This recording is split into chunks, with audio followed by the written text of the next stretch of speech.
Welcome to the African History Network show right here on 910 AM, the Superstation, the Future Radio. Hey, I'm your host, Brother Michael Imhotep. It is Tuesday, April 20th, 2021, and we are live. Hope everybody's doing well. Well, what a difference a day makes.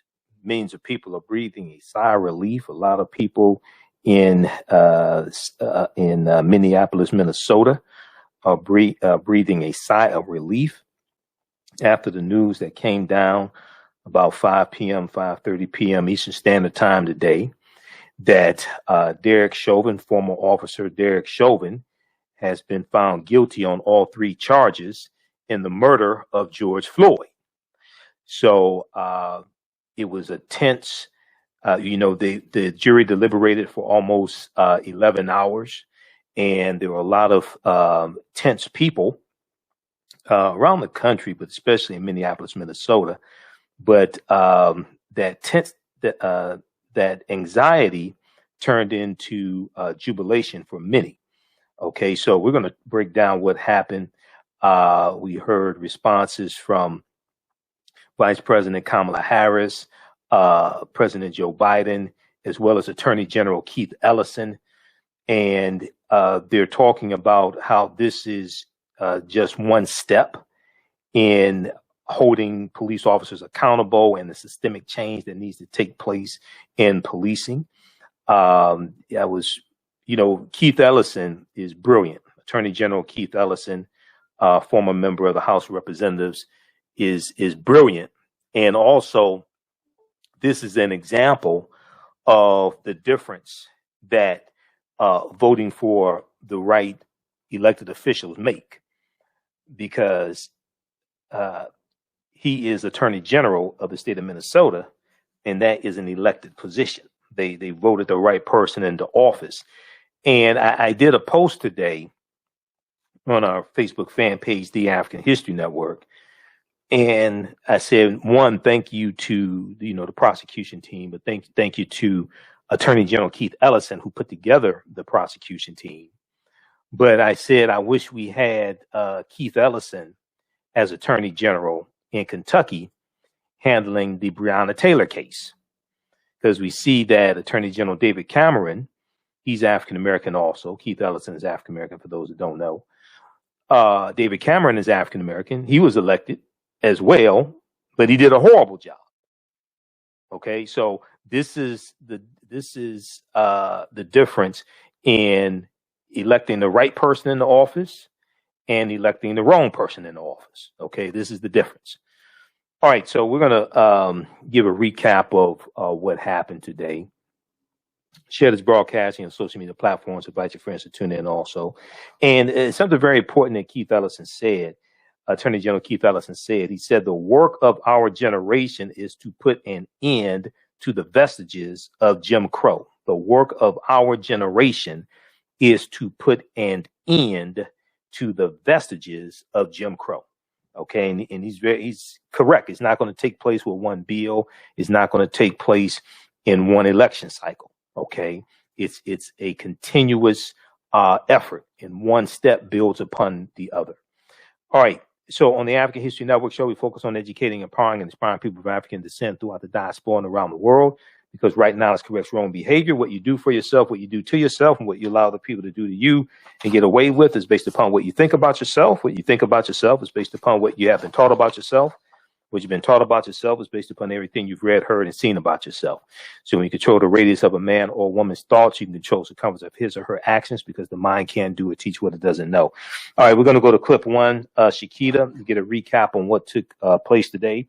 Now, former Minneapolis, Minnesota police officer Derek Chauvin was convicted of murdering George Floyd on Tuesday, April 20th, 2021, the conclusion of a closely watched trial that came nearly a year after George Floyd was killed, May 20th, 2020.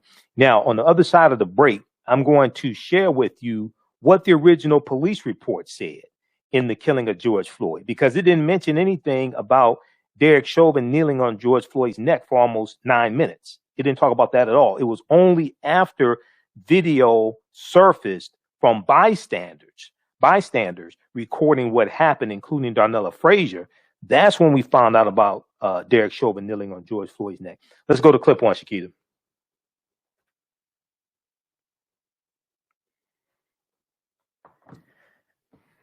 Take it off mute, please.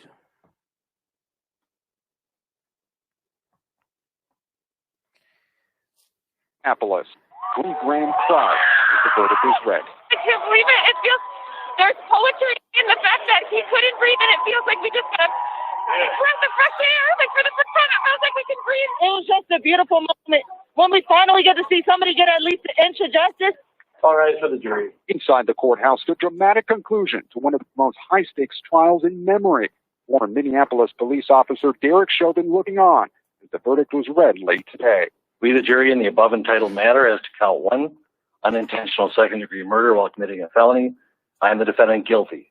Guilty of second-degree murder, guilty of third-degree murder, and guilty of second-degree manslaughter. I ask for time and patience to review the facts, gather evidence, and prosecute for the murder of George Floyd to the fullest extent the law allowed.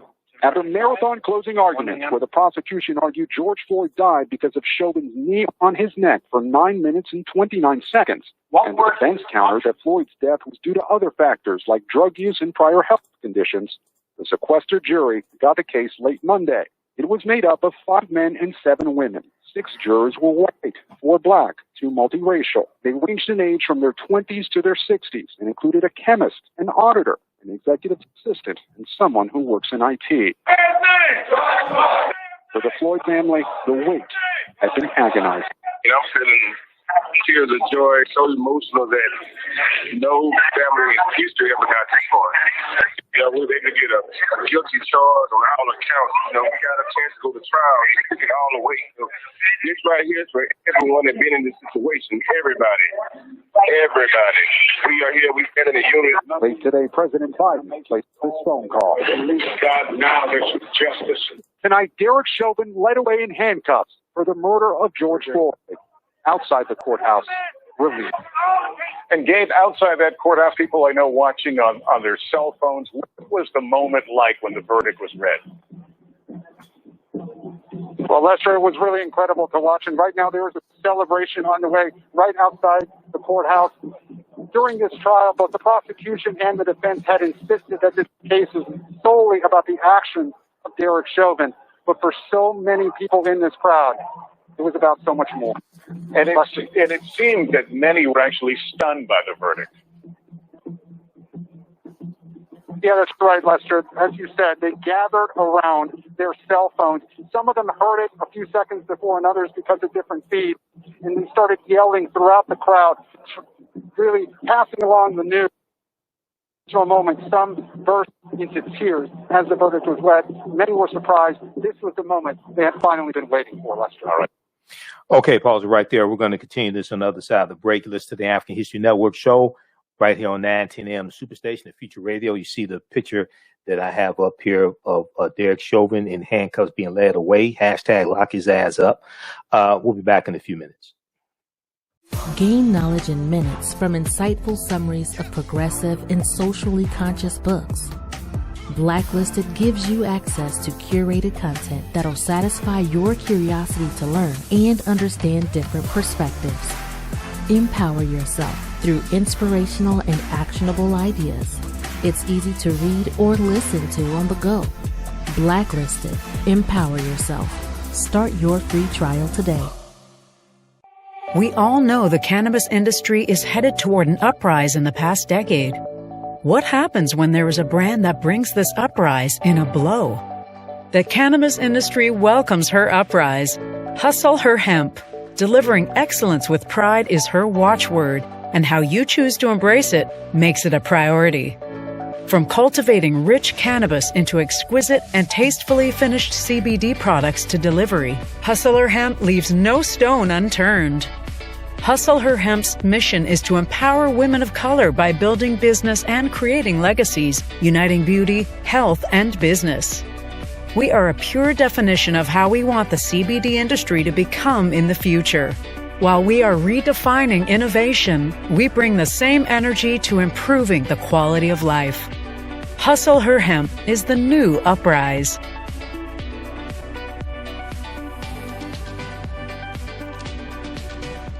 Hi, I'm Joel Wilson, President and CEO of JCW Computer Consulting, LLC, a technology implementation firm with over 20 years of satisfying customers. We offer a full spectrum of industry top-tier branded services. We are an authorized partner or reseller for Lenovo, Zoom, T-Mobile, Microsoft 365 and Surface tablets, Google Workspace, Acer, Asus, Samsung, PCmatic security software, and many more. Our online store features laptops, Chromebooks, computers, printers, accessories, and software. Businesses, take advantage of our free 1-hour Zoom tech consultation and know we offer top nationwide high-speed internet service providers, voice over IP, and cellular phone services. Home users, don't miss our current in-stock Chromebook inventory.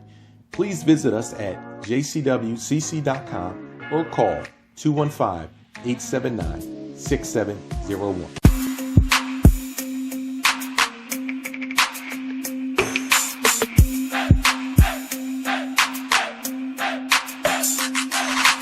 Are you getting ready for fall or winter? We have the solution for all seasonal clothing needs. Kemeticwear.com is the go-to online source for Kemetic African fashion and lifestyle products with a contemporary twist.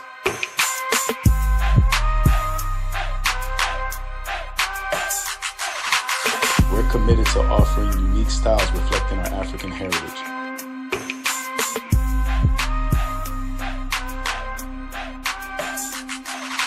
Kemeticwear.com is inspired by KemeticScribes.com to influence our people in learning and showing pride.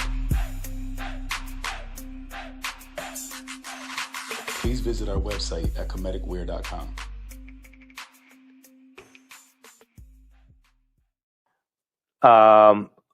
Okay, we're going to go to this next clip here in just a minute.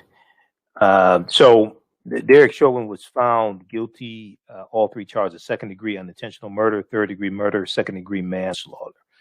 All right. Let's see here. Okay. So we heard from a number of people speaking today, speaking out on the verdict.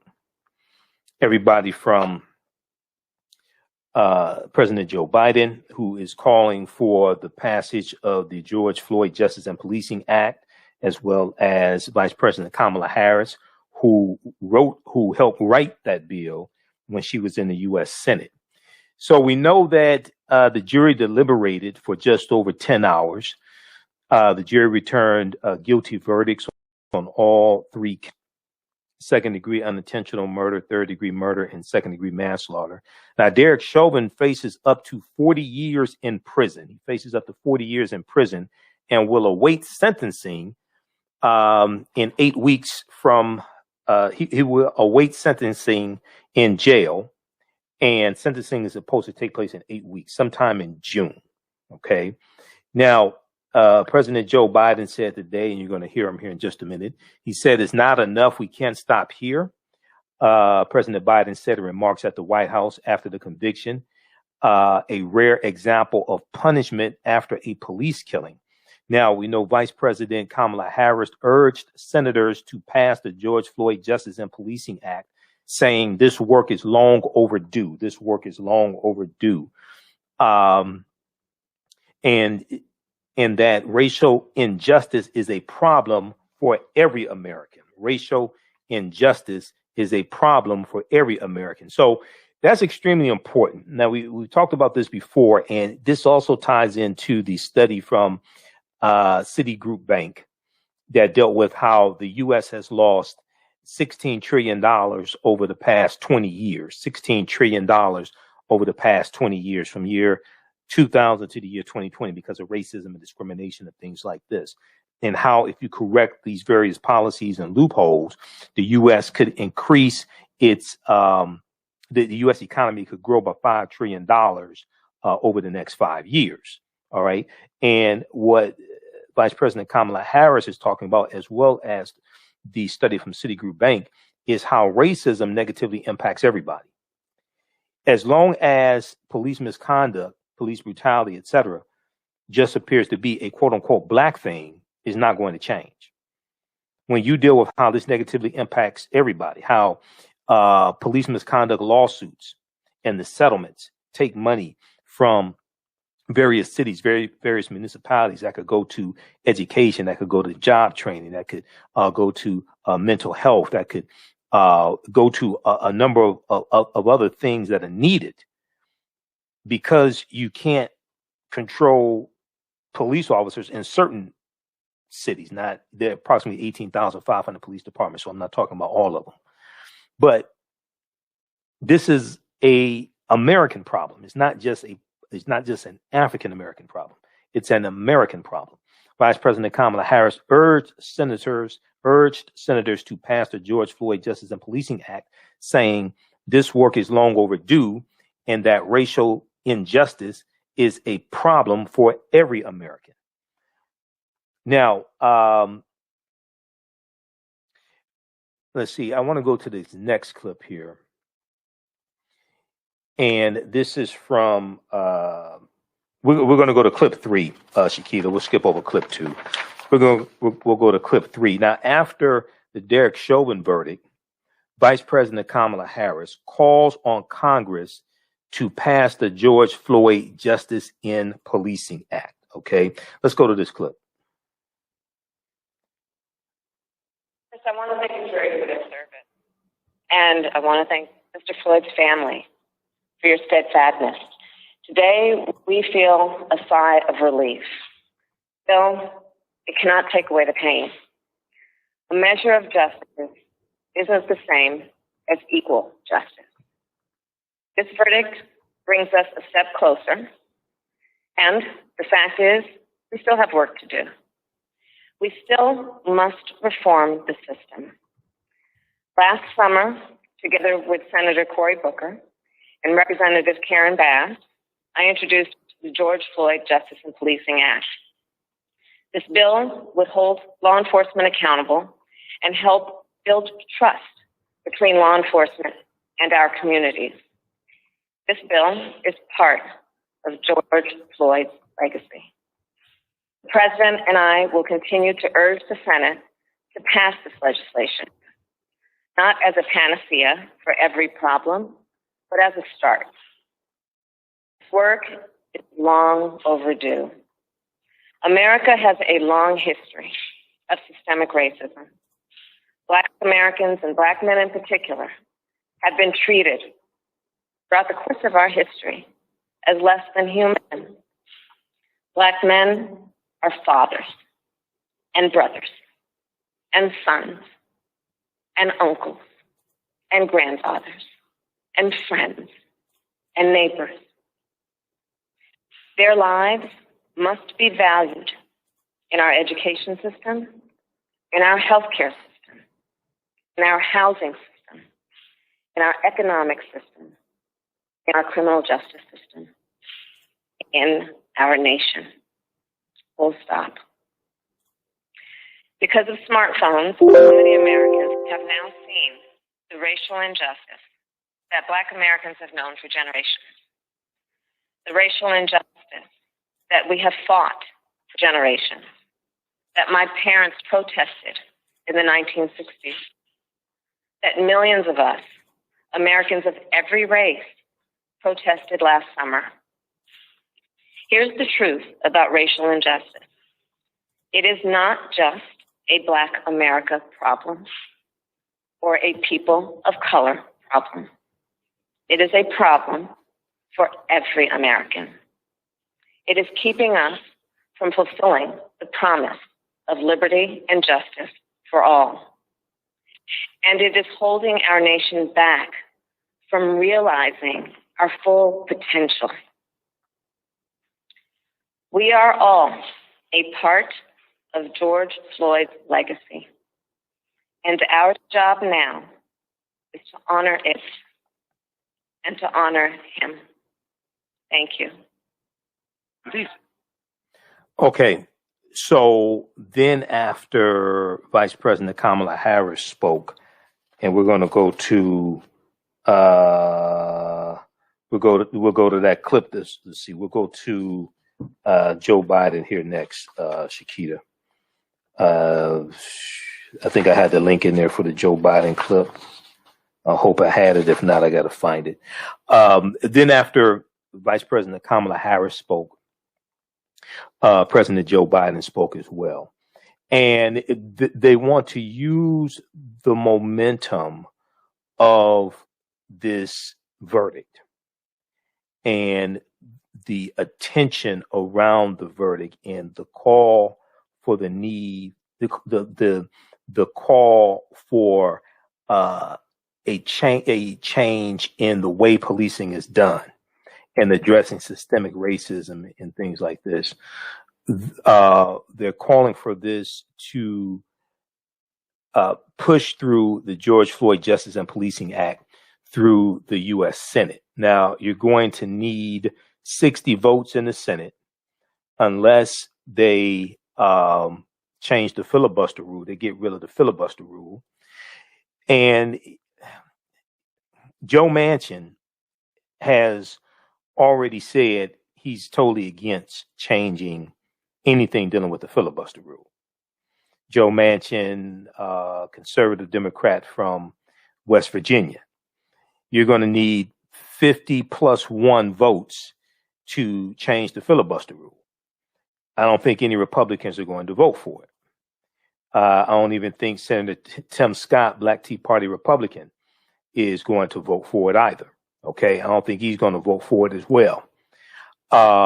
So unless you get 50+1, and the one would be Vice President Kamala Harris as a tiebreaker, unless you get 50+1, it's not going to happen. At least not in the 117th Congress. Now, maybe it'll happen. Maybe it'll happen in the 118th Congress, which gets sworn in January of 2023. January 2023. But no Republicans are going. I doubt if any Republicans will vote for it. Okay, so it's not going to happen. You can't run it through this the Senate budget reconciliation process because it's not basically tied to the budget. So that's not going to happen. All right, I'm going to send you this clip here in just a second. I don't know what happened to it, Shakita. I thought I had it here, Joe Biden. Let me see here. Okay. I'm going to send you this clip here. Cue this up. We're going to go to this next. All right. So, but once again, this is an example. Now, a lot of people are saying, what would have been like if Donald Trump was president and this verdict came down? Okay. I guarantee you Trump wouldn't be calling for police reform like this. All right. Number one, because he reversed the police reform that the Obama administration had in place. Okay. And you have the Biden clip. Okay. All right, good. So I want to go to this clip here in just a second. Now, some people are saying, well, it's human rights, not civil rights. Okay. You can say that, but if you don't get 60 votes, it still ain't happening. You can say it's human rights, not civil rights. Okay. But you still need the same amount of votes in the Senate to get the bill passed. So unfortunately, a lot of us don't understand math. This is problematic. A lot of us don't understand math. All right. But once again, luckily, we have Attorney General Keith Ellison as Attorney General of Minnesota. Now, there are 3 other trials coming up. The other 3 officers that were involved, there are 3 other trials, and the officers are going to be charged separately. So we'll see what happens in those trials, and how much responsibility each officer bears in this when all the facts come out. But a lot of people are saying there was a post from Jamel Hill, and we'll go to Joe Biden in just a second here, Shakita. There was a Facebook post from Jamel Hill that I posted today. And we posted this on my personal page and our Facebook fan page, the African History Network. Let's look at this here. Jamel Hill said, sports writer and talk show host Jamel Hill. She's from Detroit, actually. she said that there's a difference between justice and accountability. Derek Chauvin being guilty on all counts is accountability, not justice. Okay. And she, you know, I understand that. Now, for the Floyd family, for them, it feels like they got some type of justice because this is specifically for their family member. Totally understand that as well. But most people understand that this is a step in the right direction because police officers are very rarely found guilty of murder, especially for killing African Americans. Okay. They're very rarely found guilty of killing white people as well, for that matter. But she said there's a difference between justice and accountability. Derek Chauvin being guilty on all counts is accountability, not justice. All right. But a lot of people see this as a positive step in the right direction, but we have to keep moving. And this deals with understanding laws and policies and changing laws and policies as well. All right. So President Joe Biden spoke today, and he spoke right after Vice President Kamala Harris. So we used to call him Senator Kamala Harris, but Vice President Kamala Harris, Madam Vice President. He spoke right after her, and he also echoed the need to pass the George Floyd Justice and Policing Act. Let's go to this clip, Shakita.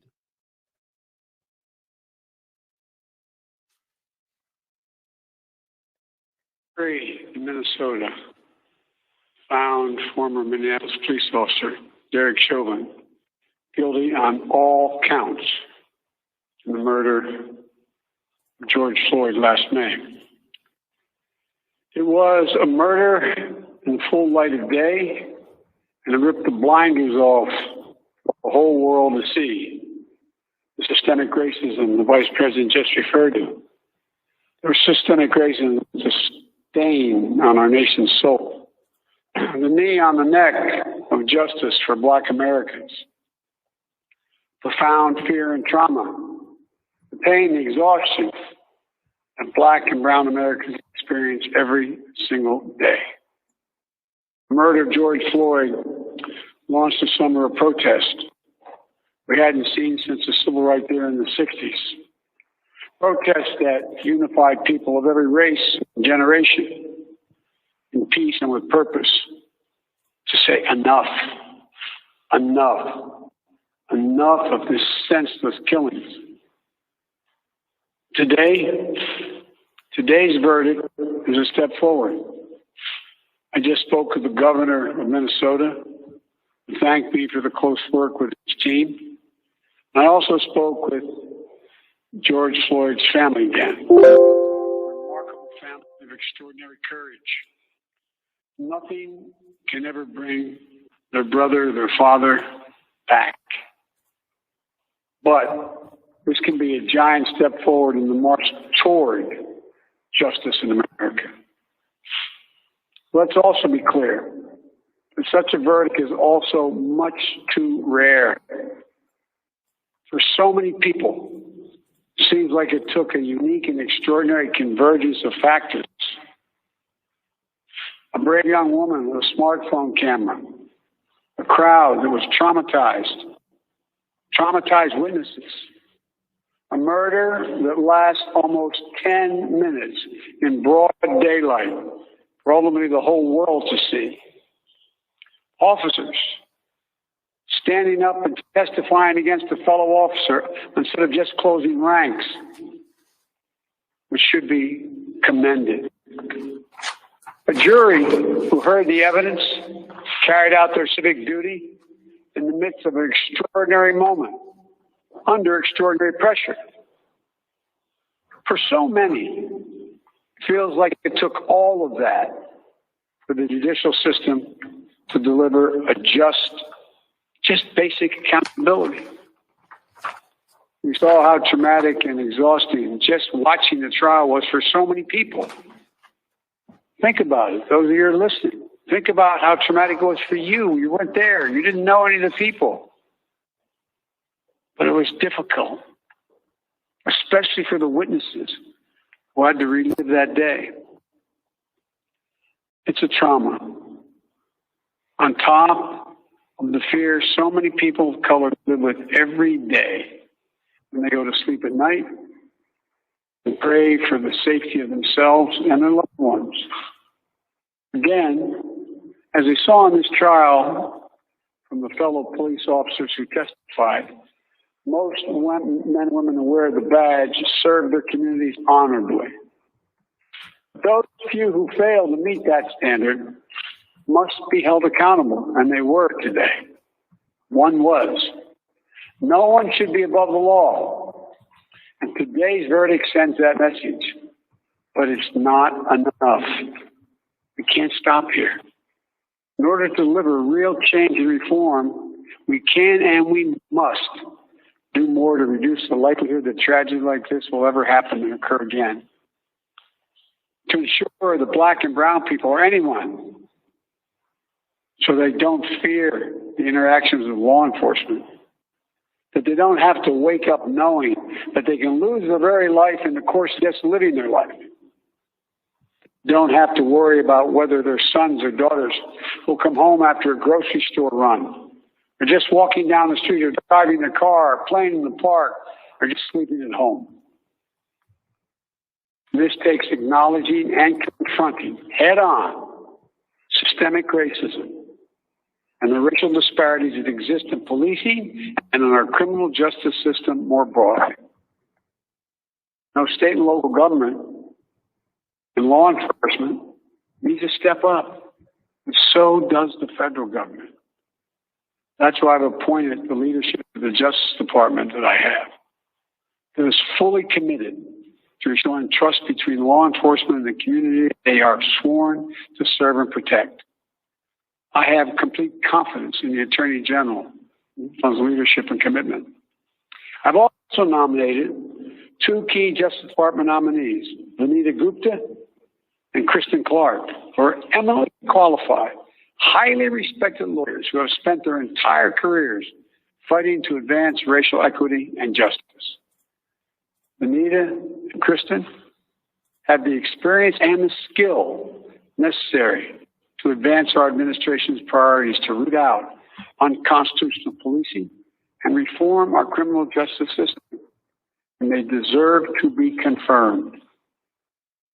We also need Congress to act.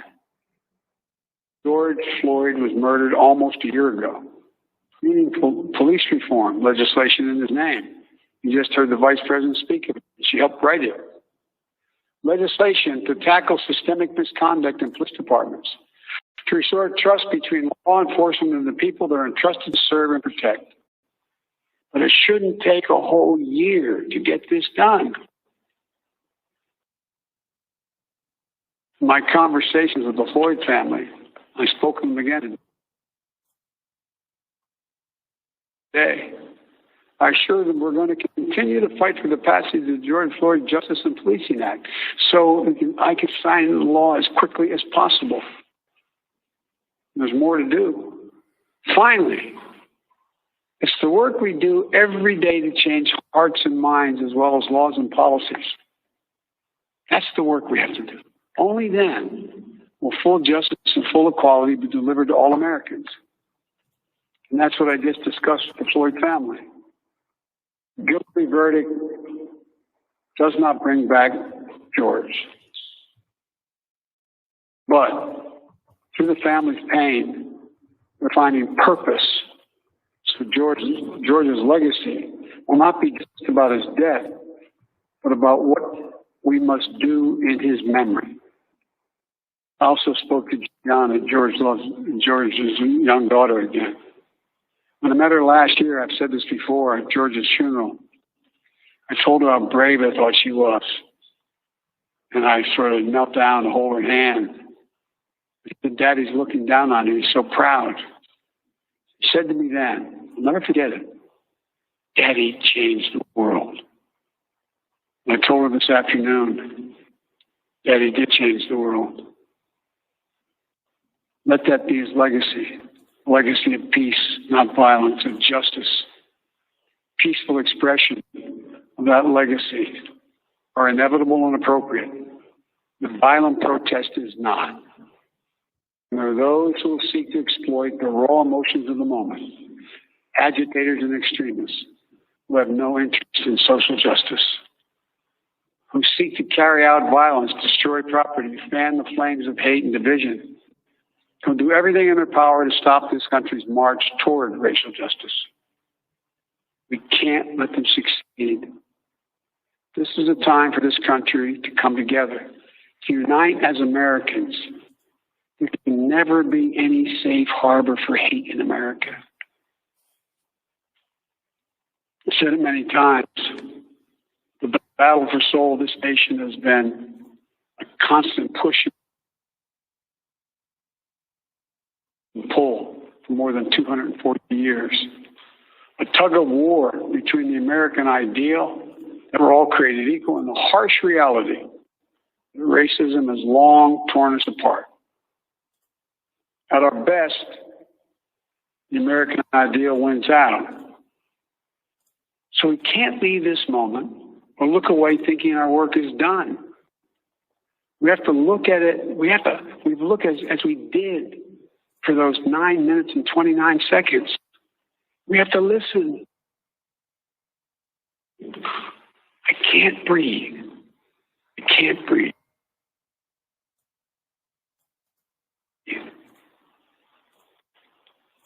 Those are George Floyd's last words.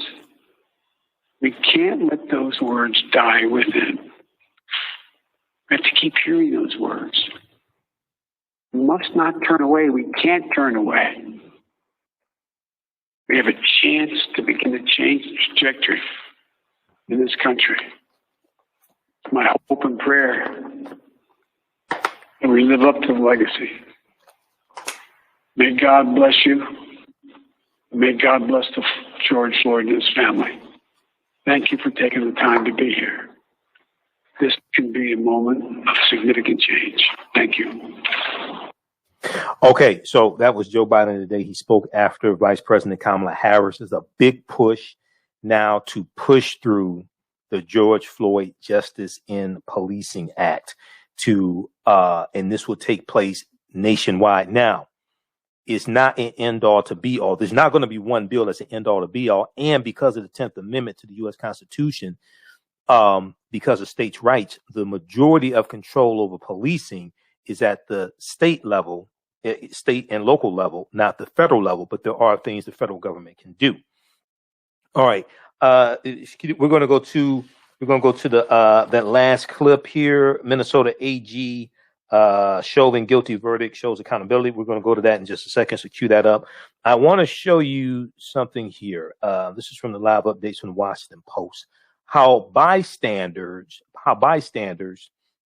changed the story of George Floyd's death. How bystanders changed the story of George Floyd's death. And what this piece talks about is the original police report about the killing of George Floyd. It didn't say anything about a knee on his neck.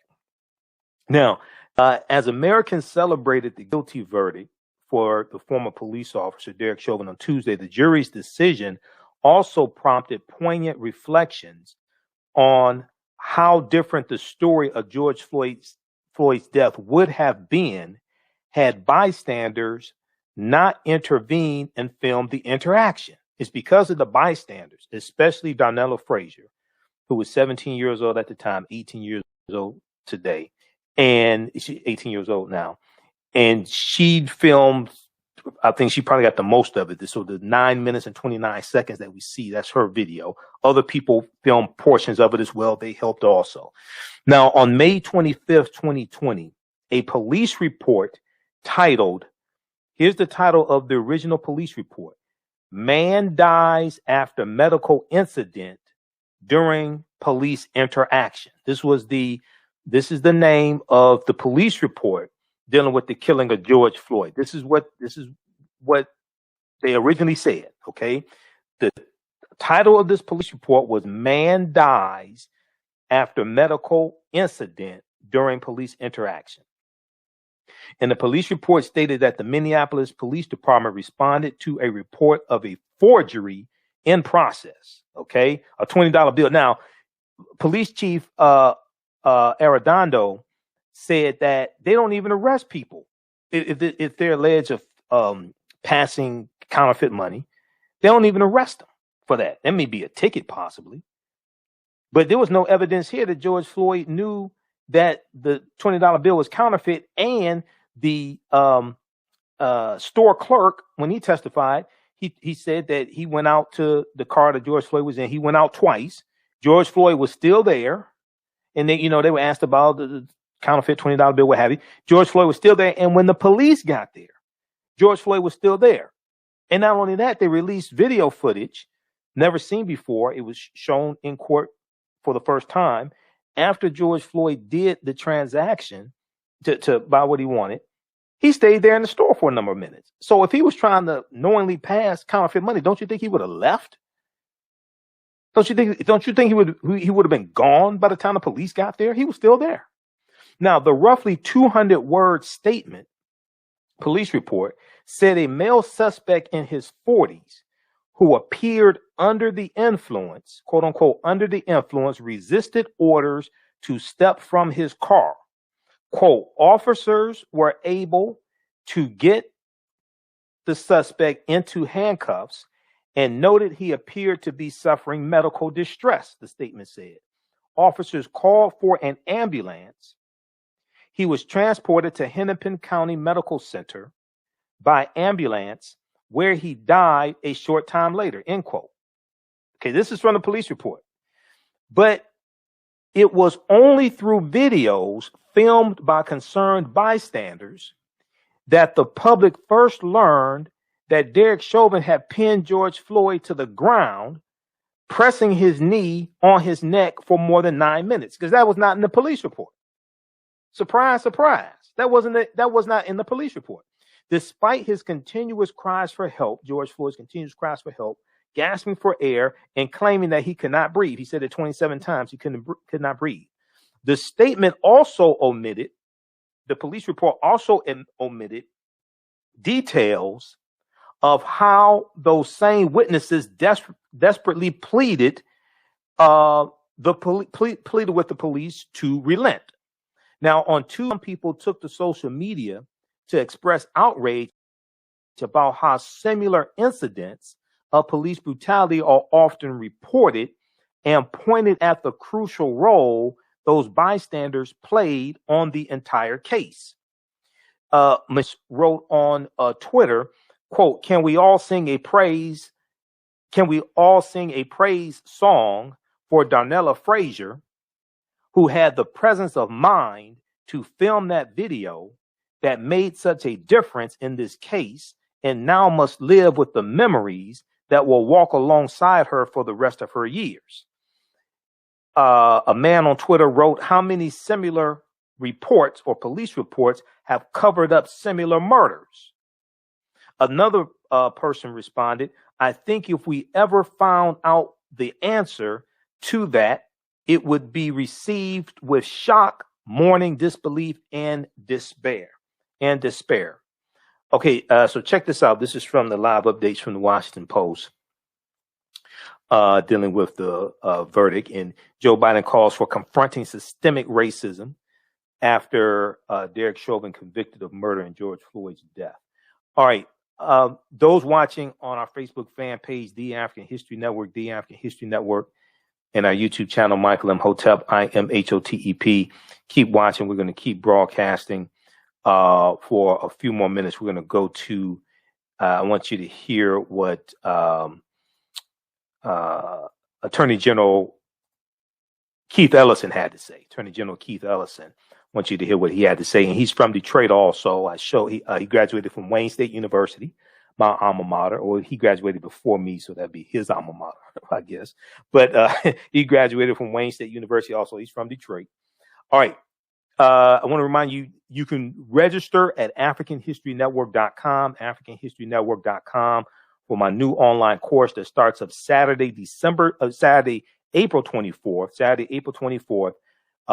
2021, 12 noon to 2 p.m. Eastern Standard Time, ancient Kemet, the Moors, and the Maafa Understanding the transatlantic slave trade, what they didn't teach you in school. Okay. Remember, right now is correct. Wrong behavior is not over till we win. Wakanda forever. We'll talk to you tomorrow night. Peace. All right. Stand by, everybody. Stand by. Okay. We're going to post a link here. You can register for my online course that starts Saturday, April 24th, 2021. Ancient Kemet, the Moors, and the Maafa. Understanding the transatlantic slave trade, what they didn't teach you in school. So we deal with thousands of years of history, and we deal with what led up to the transatlantic slave trade taking place also. All right. So you'll hear more about that. Okay. Let's continue here. All right. I want to go to, let's cue this up because we couldn't squeeze this in while we're on 9:10 a.m. WFDF. How's everybody doing? Share this broadcast on your social media platforms. And be sure to follow us on our Facebook fan page, The African History Network, The African History Network, The African History Network, and our YouTube channel, Michael Imhotep, IMHOTEP. Turn on live notifications so you know when we go live also. Okay, let me cue up this next clip here. So Attorney General Keith Ellison spoke today. Brilliant, brilliant brother. And he called for the need to fight against the vestiges of Jim Crow. He said the work of our generation is to put an end to the vestiges of Jim Crow. He's absolutely correct. Okay. All right. So hold on just a second here. We're going to go to this clip here. All right. Just a minute. Okay, this is Attorney General Keith Ellison at a press conference today. Since the investigation and prosecution of this case began last May, everyone involved has pursued one goal: justice. We pursued justice wherever it led. When I became the lead prosecutor for the case, I asked for time and patience to review the facts, gather evidence, and prosecute for the murder of George Floyd to the fullest extent the law allowed. I want to thank the community for giving us that time and allowing us to do our work. That long, hard, painstaking work has culminated today. I would not call today's verdict justice, however, because justice implies true restoration. But it is accountability, which is the first step towards justice. And now the cause of justice is in your hands. And when I say your hands, I mean the hands of the people of the United States. George Floyd mattered. He was loved by his family and his friends. His death shocked the conscience of our community, our country, the whole world. He was loved by his family and friends. But that isn't why he mattered. He mattered because he was a human being. And there is no way we can turn away from that reality. The people who stopped and raised their voices on May 25th, 2020, were a bouquet of humanity, a phrase I stole from my friend Jerry Blackwell. A bouquet of humanity, old, young, men and women, black and white, a man from the neighborhood just walking to get a drink, a child going to buy a snack with her cousin, an off-duty firefighter on her way to a community garden, brave young women, teenagers who press record on their cell phones. Why did they stop? They didn't know George Floyd. They didn't know he had a beautiful family. They didn't know he had been a great athlete. And they didn't know he was a proud father or that he had people in his life who loved him. They stopped and raised their voices, and they even challenged authority because they saw his humanity. They stopped and they raised their voices because they knew that what they were seeing was wrong.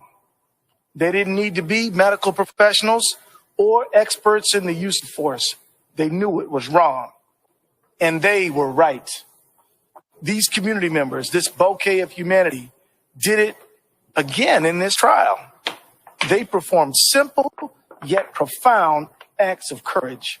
They told the truth and they told the whole world the truth about what they saw. They were vindicated by the chief of police, by Minneapolis' longest serving police officer, and by many other police officers who stepped up and testified as to what they saw and to what they knew.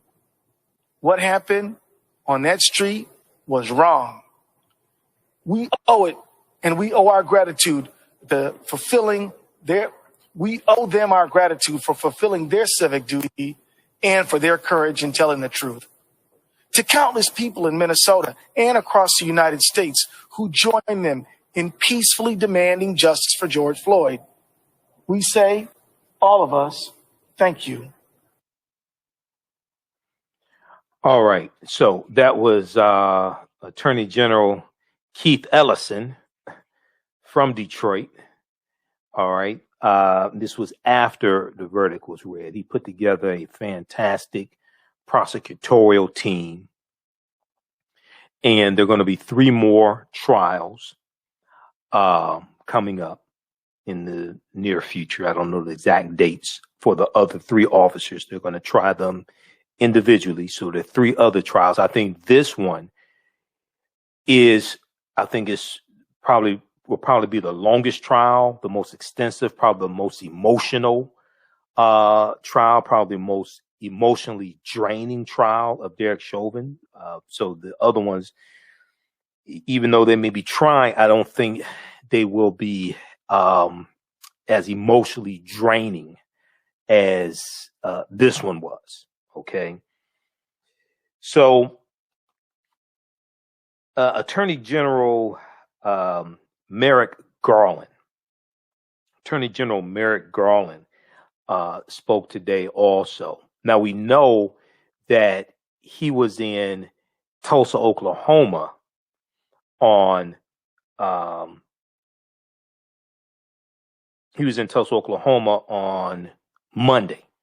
Monday, April 19th. Okay.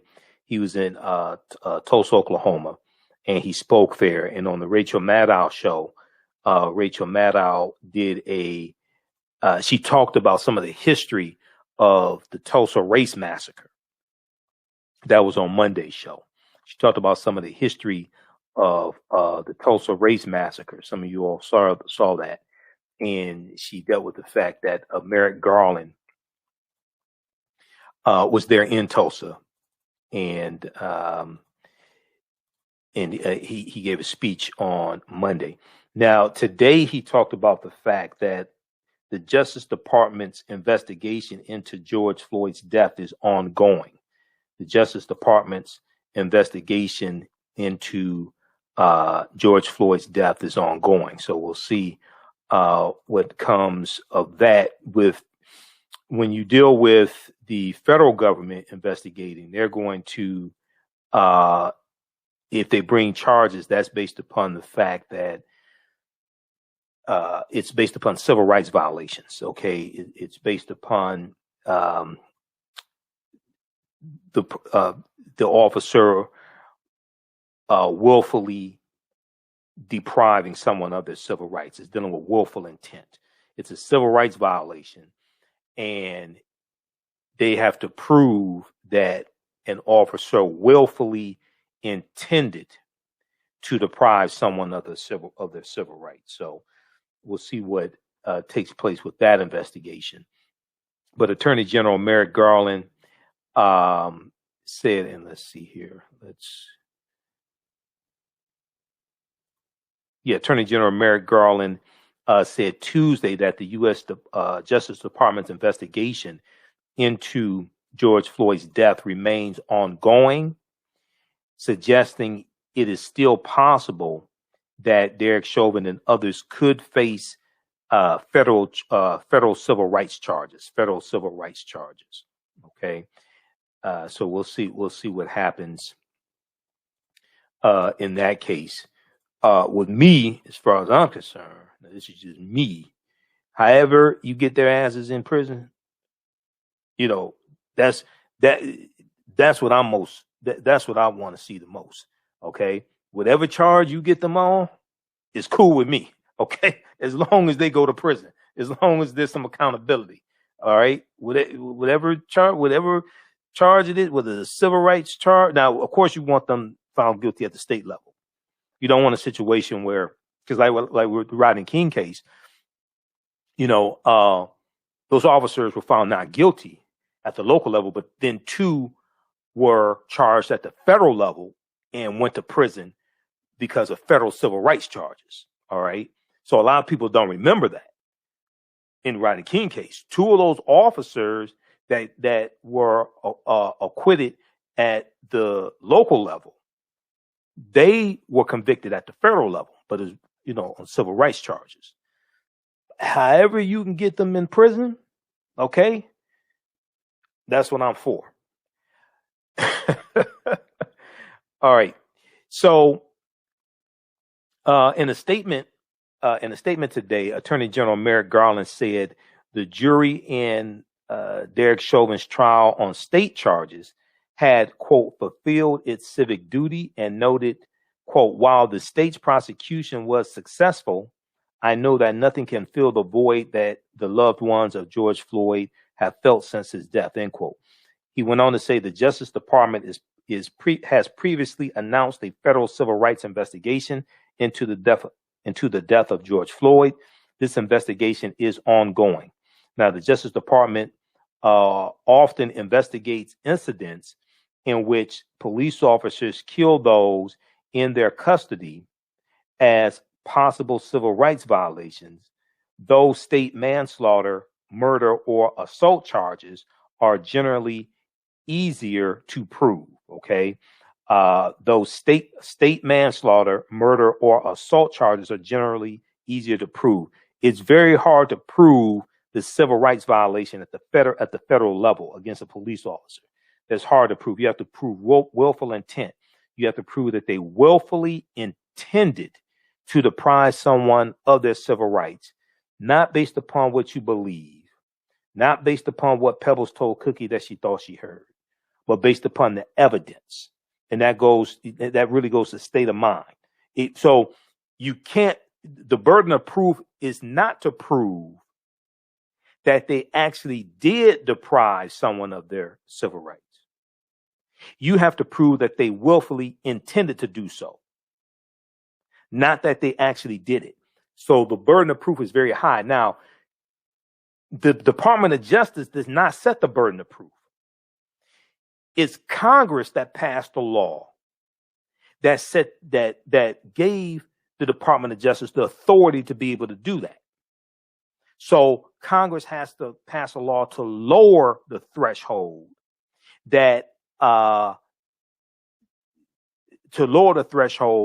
to convict officers on civil rights violations at the federal level. Okay. And this is something that Attorney General Eric Holder said in one of his last interviews that he did as Attorney General. He talked about the fact that the burden of proof that has to be met, the threshold that has to be met for the Justice Department is very high to prove willful intent, and that Congress needs to lower the threshold that has to be met. Okay, so we have that from the Justice Department also. And we heard from Vice President Kamala Harris as well. She talked about how this work is long overdue. And she urged for the passing of the George Floyd Justice and Policing Act. I wonder how many Republicans are going to be talking about trying to hold police accountable. Now, are these going to be some of the same Republicans that were involved in the January 6th insurrection that are going to talk about holding police accountable? I don't think so. Governor Tim Walz of Minnesota, he spoke at a press conference today also. And he said that justice for George Floyd will only come with systemic change. Justice for George Floyd will only come with systemic change. Now, what's interesting is I don't remember hearing any Republicans talk about systemic change and justice and policing and anything like this. And I don't remember hearing. I mean, there may be one out of almost 200, but if there is one that said anything of any significance, let me know. Okay, true justice for George Floyd will only come with systemic change, Minnesota Governor Tim Walz says. Now, he said Tuesday that while he commended the prosecutor's work and the jury's decision to convict Derek Chauvin, true justice for George Floyd will only come through, quote, real systemic change. Real systemic change. I'm still waiting on any Republicans to talk about this. Okay, I'm still waiting on any Republicans to talk about this because I haven't seen any legislation that they have backed to bring about real systemic change. No, I think it's only one. Let me see. I think, okay, in the House of Representatives, I don't think any Republican. It may have been one Republican that voted for the George Floyd Justice and Policing Act because it already passed the House. It may have been one Republican. Let me see something here. May have been one Republican.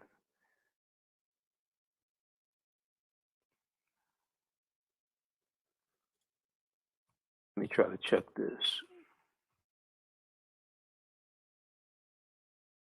I can't remember which vote that was. It was one Republican that made a mistake and said, "Oh, I have to change it."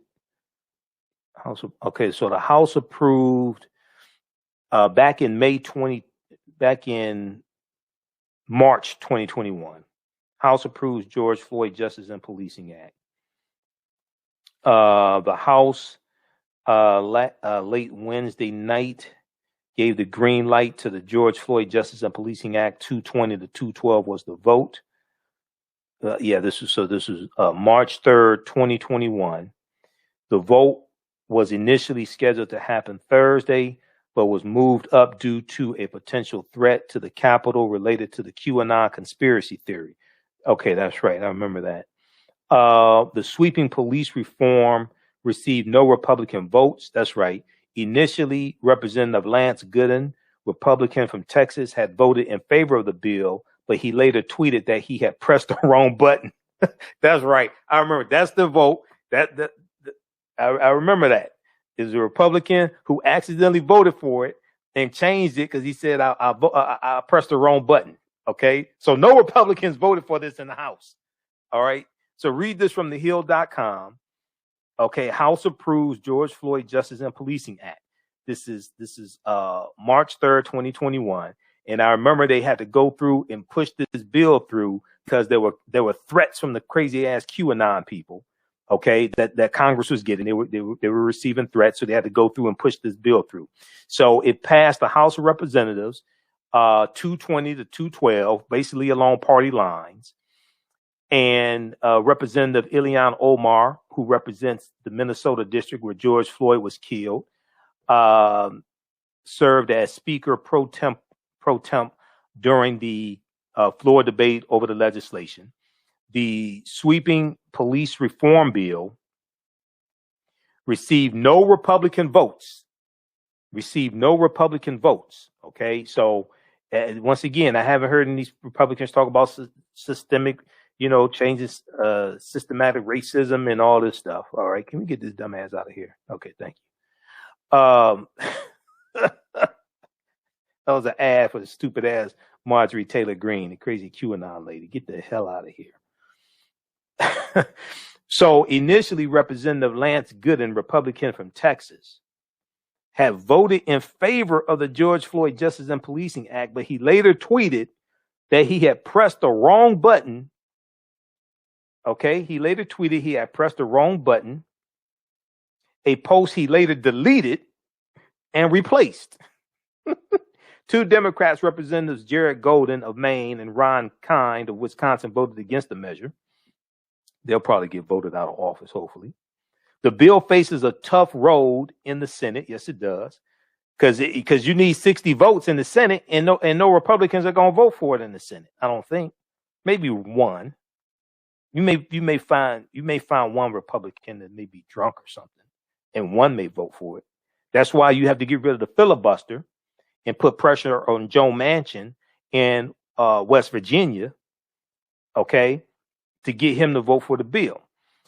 Now, Representative Joyce Beatty, who's the chair of the Congressional Black Caucus, said she and other leaders of the group have had great conversations with Senator Tim Scott, Black Tea Party Republican, who said he's not voting for reparations. That's Senator Tim Scott, okay? The Senator Tim Scott that voted not to certify the election in the Senate, that Senator Tim, the black one, the black bald-headed Republican, that Tim Scott, okay? That's the one. She said they've had great conversations with Senator Tim Scott about finding middle ground in hopes of pushing the bill through the 50-50 Senate and to President Joe Biden's desk. Representative Joyce Beatty, the only black Republican Tim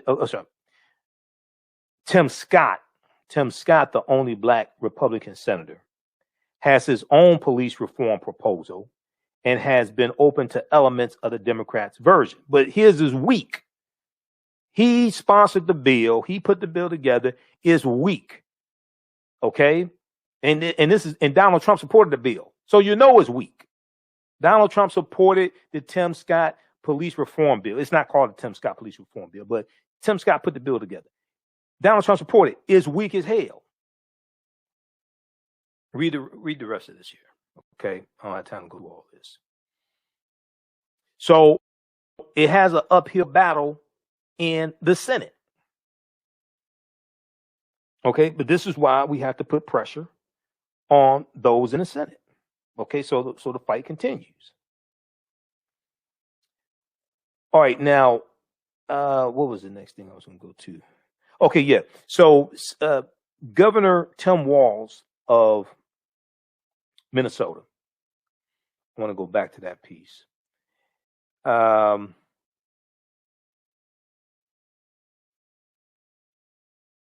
He said, here in Minnesota, our work just begins.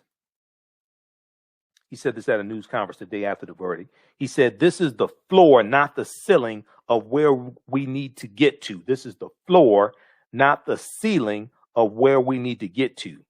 And he called for real reforms in policing and criminal justice. Real reforms in policing and criminal justice. Now, I haven't heard many Republicans calling for this. Tim Scott has called for it a little bit. Most of the other ones, I haven't heard from them calling for real reforms in policing and justice. Some of them were talking about overthrowing the government. You had 147 Republicans in the House of Representatives, including dumbass Burgess Owens from Utah. He's black. Okay, that's the same Burgess Owens who spoke at the reparations hearing, and he spoke against reparations for black people, but the Negro's black. That Burgess Owens, the one that used to play football about 80 years ago. I mean, where they played 60s, 70s. Okay, I don't know for a fact that Burgess Owens has chronic traumatic encephalopathy, CTE, but I wouldn't be surprised if he does.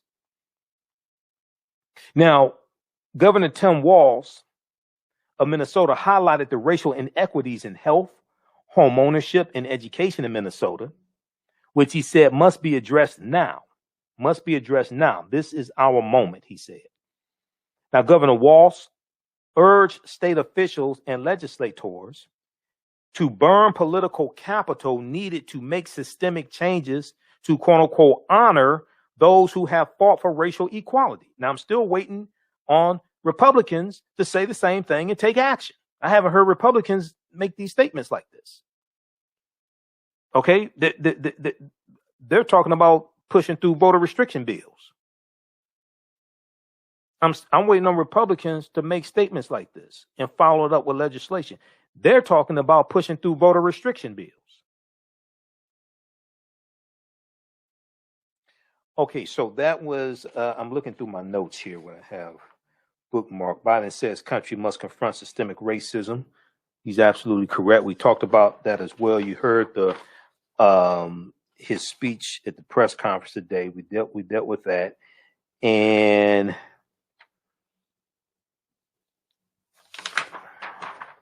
Okay, we talked about Darnella Frazier. I'm going through my notes here just a second. Please bear with me. Then we have, okay, I think that's it. This is page 8. Page 9, I think that's it. All right, I want to go to this. Oh, okay. Page 11. Keith Ellison. We heard from Keith Ellison, our brother from Detroit. Keith Ellison said the work of our generation is to put an end to the vestiges of Jim Crow. The work of our generation is to put an end to the vestiges of Jim Crow. Let me see if I can we pull this one up here? Let me see. Can we get to that?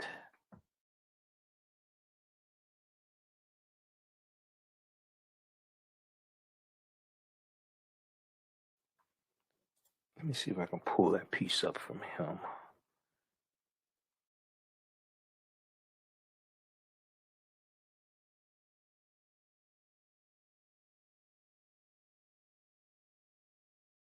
I'm trying to find that. Let's see here. It looks like it's in here.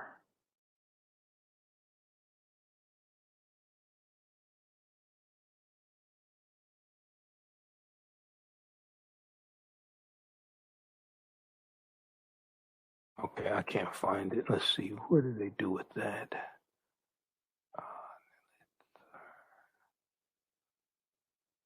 Okay, I can't find it. I'm not sure if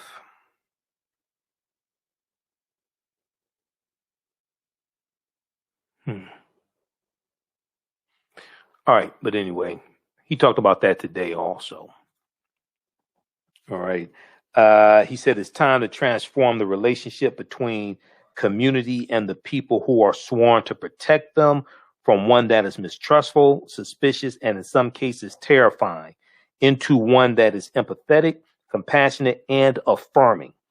Attorney General Keith Ellison, who's a Democrat, African American, unlike Attorney General Cameron in Kentucky, dealing with the Breonna Taylor case. I wish Keith Ellison was handling the Breonna Taylor case. Those officers would have been charged. Okay. Attorney General Keith Ellison said that police officers also, quote, deserve to serve in a profession that is honored. Deserve to serve in a profession that is honored. Now, he said now that work is in your hands. He said, framing Derek Chauvin's conviction as a momentous signal of accountability, but just one step in the road to equal justice. Now, Attorney General Keith Ellison named several African Americans killed by police whose cases sparked protests, but did not end in convictions, such as Breonna Taylor, Philando Castile. He also referenced 2 fatal shootings that have drawn outrage, most recently 20-year-old Dante Wright in Minneapolis area, Brooklyn Center, and 13-year-old Adam Toledo in Chicago. Okay. All right. Now, lastly,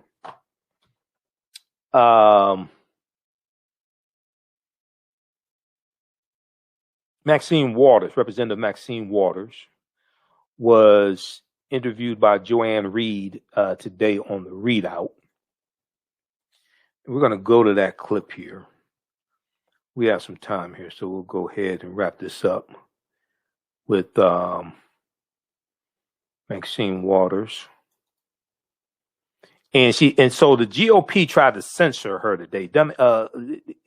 Crazy QAnon lady Marjorie Taylor Greene of Georgia, who was stripped of her committee assignments.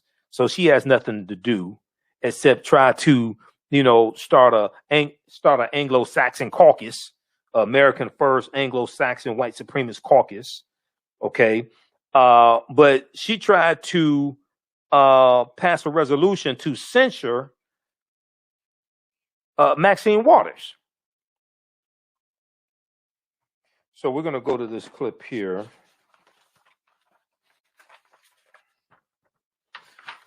From the readout, Representative Maxine Waters of GOP censure, quote, Republicans love to use me as a target. Republicans love to use me as a target. Let's go to this clip. All charges against this former police officer. And as somebody who experienced that in your own community, for us to be here now and to see a conviction on all charges against this former police officer.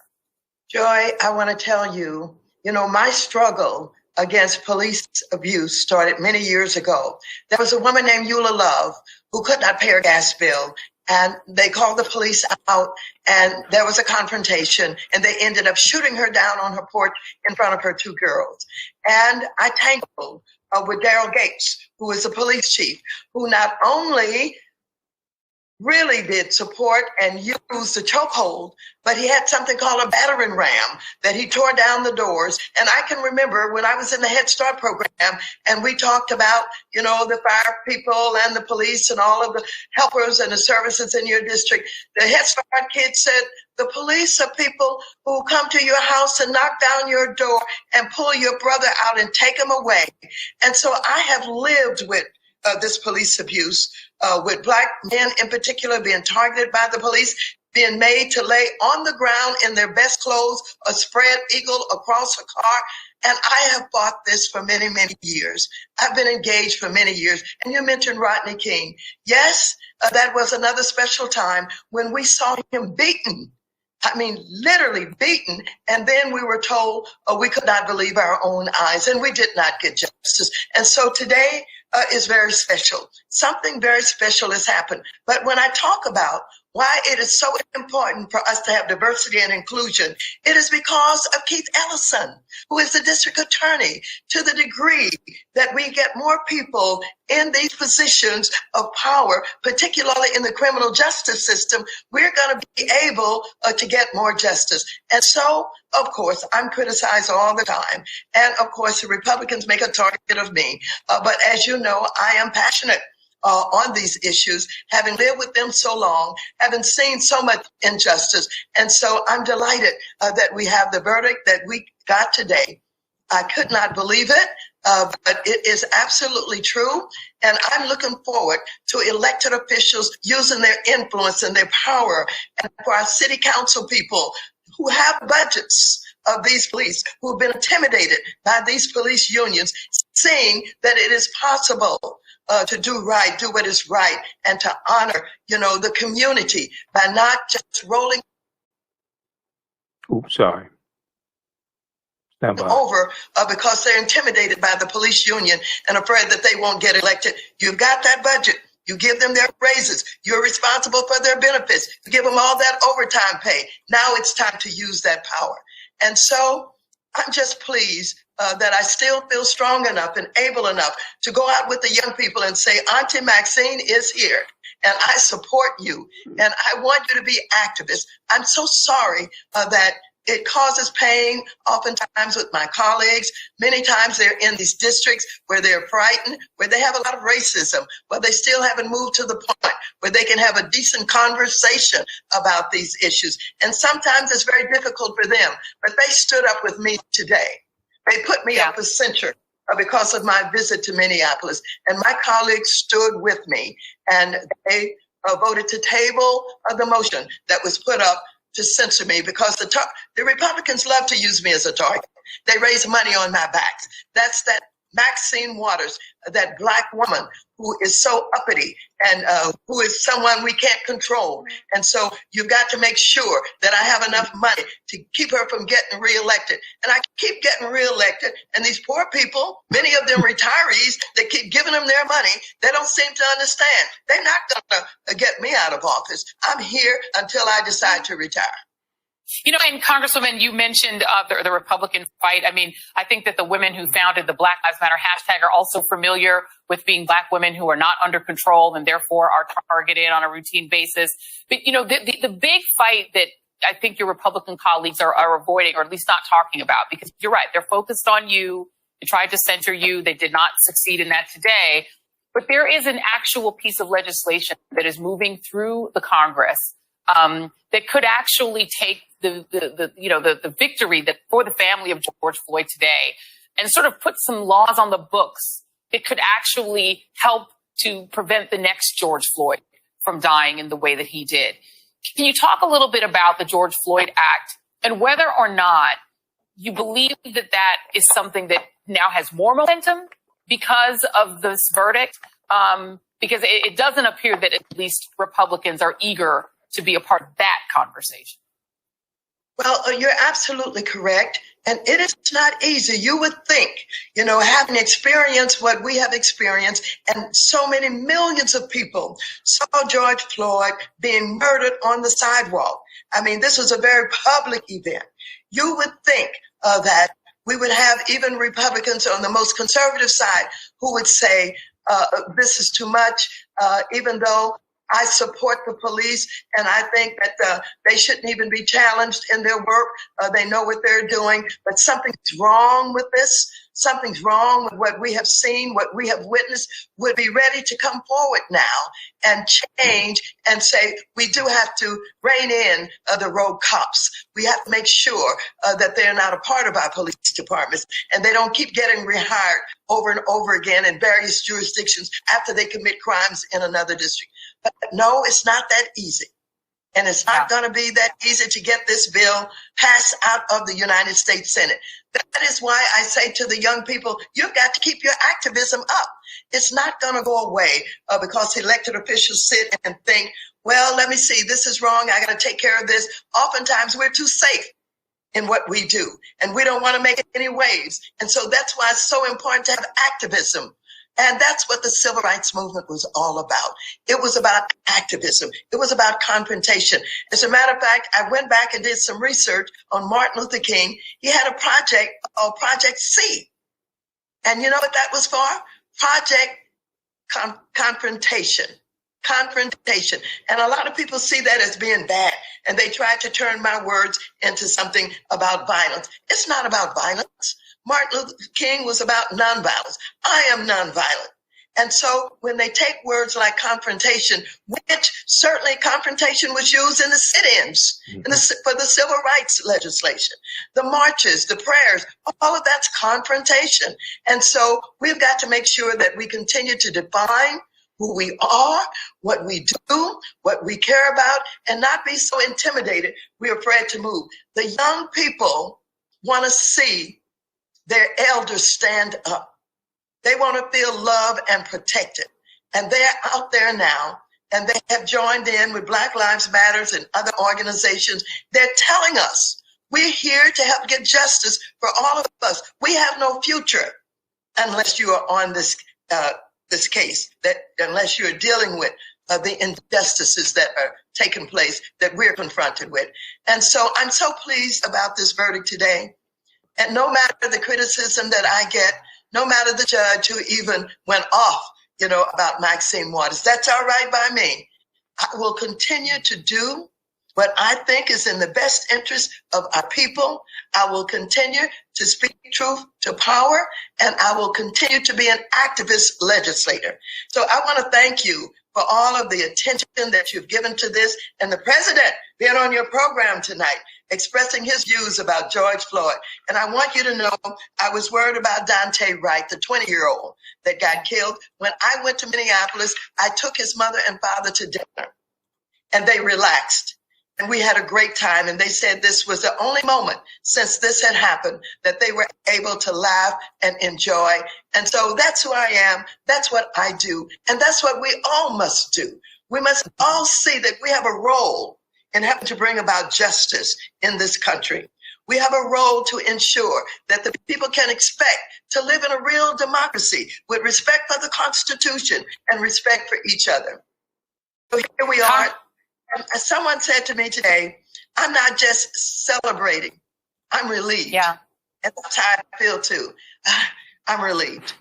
Thank you. Congresswoman, I think they also call that good trouble. And we appreciate that that's exactly right, that you do not back down and you continue to fight for what you believe in. All right. That's Representative Congresswoman Maxine Waters, breaking it down. Okay.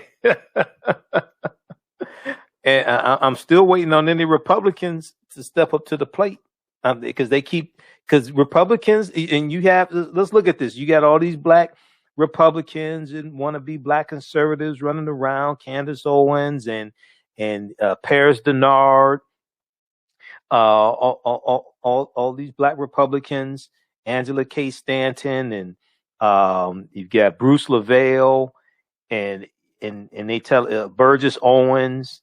And they say that black people need to vote for Republicans. Republicans are for this and that. I'm trying to, but besides 361 voter restriction bills and 147 Republicans in the House of Representatives who voted not to certify the 2020 presidential election and overturn the votes of African Americans and other people, but especially African Americans. I'm trying to figure out what are Republicans for. I'm trying to figure out what Republicans are for. I still can't figure it out. All right. So we'll talk about this some more and some other topics on tomorrow's show. Yeah, I want to remind you that you can register for our new class that starts up Saturday, April 24th, 2021, 12 noon Eastern Standard Time. Ancient Kemet, the Moors, and the Maafa, understanding the transatlantic slave trade, what they didn't teach you in school. Now, this is a 9-week, this time around, it's going to be 9 weeks. It's a 9-week, 18-hour online course that I teach, and we deal with thousands of years of history and what led up to the transatlantic slave trade taking place. Those are my Tuesday class. We're going to do, I got home late today. It was snowing in Detroit today. I don't know if y'all heard about it. But and there's so much going on. We're going to do the Tuesday class. We'll do a Wednesday. That should be our last class Wednesday. It'll probably be about 3 hours. But we have a new section starting up Saturday, April 24th. I posted the link here. So I do a PowerPoint presentation. We have book references, video clips, articles. There's about 50 articles that I reference. It's a ton of information. The PowerPoint presentation is about 150 slides. And we deal with thousands of years of history and what led up to the transatlantic slave trade taking place. Okay. So when we deal with the transatlantic slave trade, we can't start talking about it in the 15th century. We can't start in 1441 when the Portuguese go into Mauritania. We have to deal with thousands of years of history of what led up to the transatlantic slave trade taking place. And we have to also deal with the fact that African people are the original people of North, Central, and South America. And we've been in the land that we call the United States of America going back at least 51,700 years ago. Now, there are a number of books that I use as reference. You don't have to buy any of these books to follow along in the class. This is one of them, from Dr. David Imhotep. The First Americans Were Africans, Documented Evidence. The First Americans Were Africans, Documented Evidence. And it deals with the African presence in the Americas going back tens of thousands of years ago. But we will also deal with the 800-year occupation of Europe by the Africans known as the Moors. And you have to understand this chronology of history and what leads up to the transatlantic slave trade taking place. And the teachings that the Moors take into Europe are going to bring Europe out of the Dark Ages. It's going to bring Europe out of the Dark Ages. All this stuff gets twisted around. And everything we taught Europeans came back to kick us in the behind. This is why I say I wish we had never taught them. Okay. So the class is regularly $130. It's on sale $80. Now we do the classes live, and all the classes are recorded. You can go back and watch them over and over again. Watch them as much as you want to. You can watch them around the world. So if you go to our website, AfricanHistoryNetwork.com, AfricanHistoryNetwork.com, right on the homepage, when you scroll down, it has information for a radio show. We're on 6 days a week, Monday through Friday, 11 p.m. to 12 midnight Eastern Standard Time, and Sundays, 9 p.m. to 11 p.m. Click here to listen to audio podcasts of our shows. Click here to read articles I've written. This is my show from March 15th, 2021, the day after the Grammys. We talked about Megan Thee Stallion and Cardi B performing on the Grammys. I was also on Wake Up with Steve Hood. We recorded that show. Detroit Wants to Know. Detroit Wants to Know on TV, WKBD Channel 50 here in Detroit.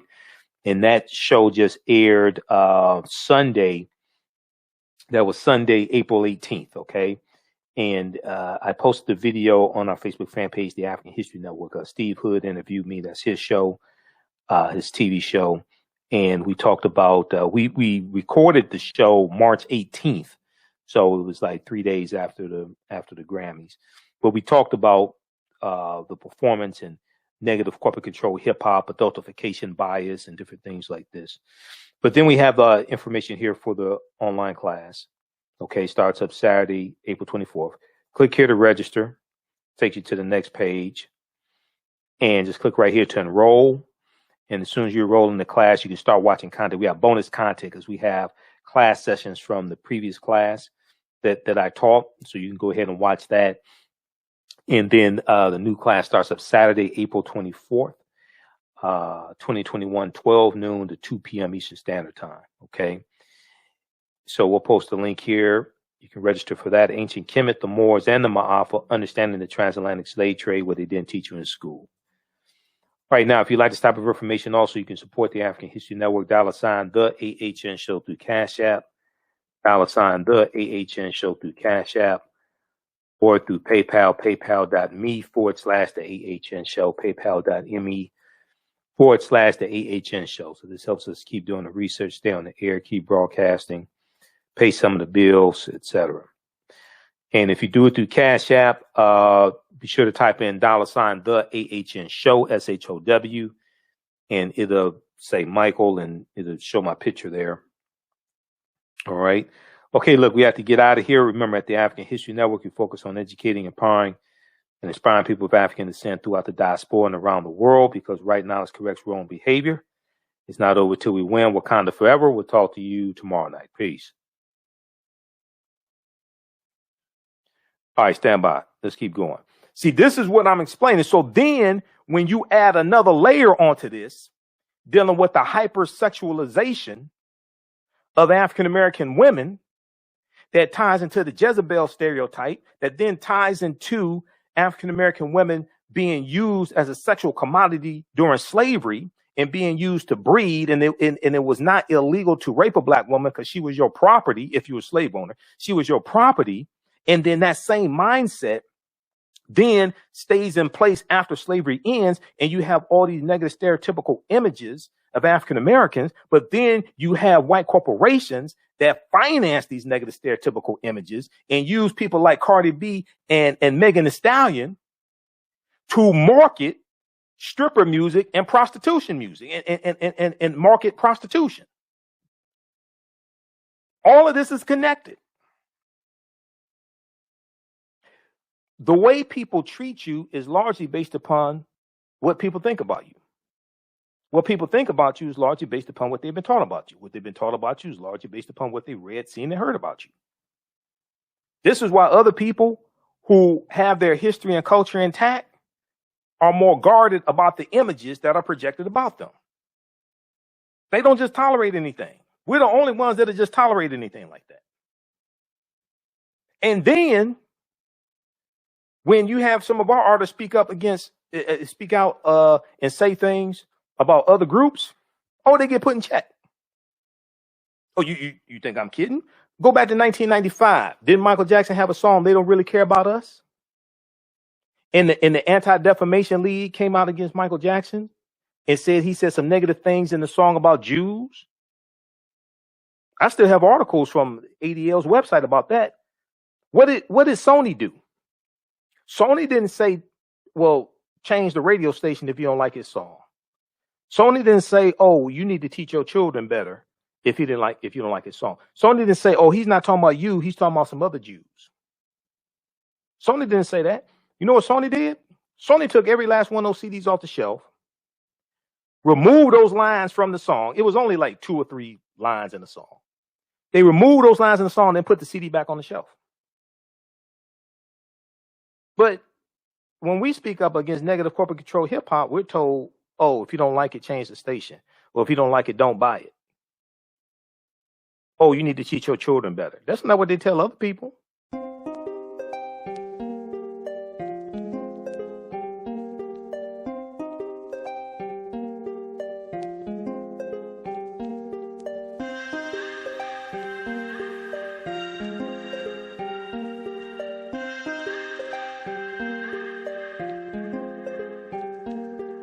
Black Bees products are a collection of natural, organic, personal care products with an appreciation of nature and bees. Our philosophy is without bees, we have nothing. We are honoring our Nile Valley ancestors who understood the importance of bees. Black Bees created a high-quality, natural, organic personal care line that would be affordable to everyone. We hope you try and enjoy our Black Bees products line and come back and visit us at blackbeesproducts.com. We all know the cannabis industry is headed toward an uprise in the past decade. What happens when there is a brand that brings this uprise in a blow? The cannabis industry welcomes her uprise. Hustle her hemp.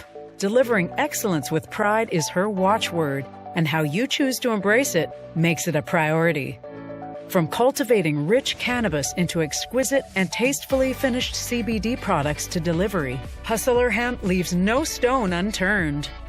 Hustle Her Hemp's mission is to empower women of color by building business and creating legacies, uniting beauty, health, and business. We are a pure definition of how we want the CBD industry to become in the future.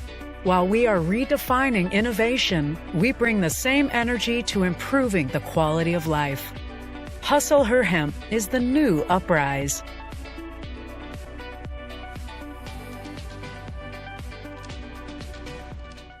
With blackbusinesstee.com, the messages are clear and meaningful. Keep your business in the black and out of the red. Mind your black business, know your numbers, and plan strategically. Black Business Boss, lead your industry. Support black business, encourage, patronize, and uplift one another. blackbusinesstee.com currently has products sold in Detroit, Atlanta, Chicago, and Los Angeles, with proceeds returned to the black community. They have a wide selection of hoodies, t-shirts, mugs, hats, sweatshirts that support black-owned businesses. Visit the website blackbusinesstee.com. That's blackbusinesstee.com. For 25 years, the Black History 101 Mobile Museum has carried on the rich legacy of the Black Museum movement in America by showcasing original artifacts of the Black experience at colleges, universities, K-12 schools, corporations, libraries, conferences, and cultural events, making it the most traversed Black History mobile exhibit in American history. Dr. Khalid El-Hakim is the founder of the Black History 101 Mobile Museum, and he is a highly sought-after public speaker on topics of Black history, social studies, education, museum studies, hip-hop, and race relations. Dr. Khalid was named among the change makers for NBC Universal's Erase the Hate campaign and listed as one of the 100 men of distinction for Black enterprise. He recently founded the Michigan Hip Hop Archive on the campus of Western Michigan University. The Black History 101 Mobile Museum is currently scheduling in-person and virtual exhibits nationwide. For more information, please contact Dr. Khalid El-Hakim directly at 313-645-4197, 313-645-4197, or visit their website at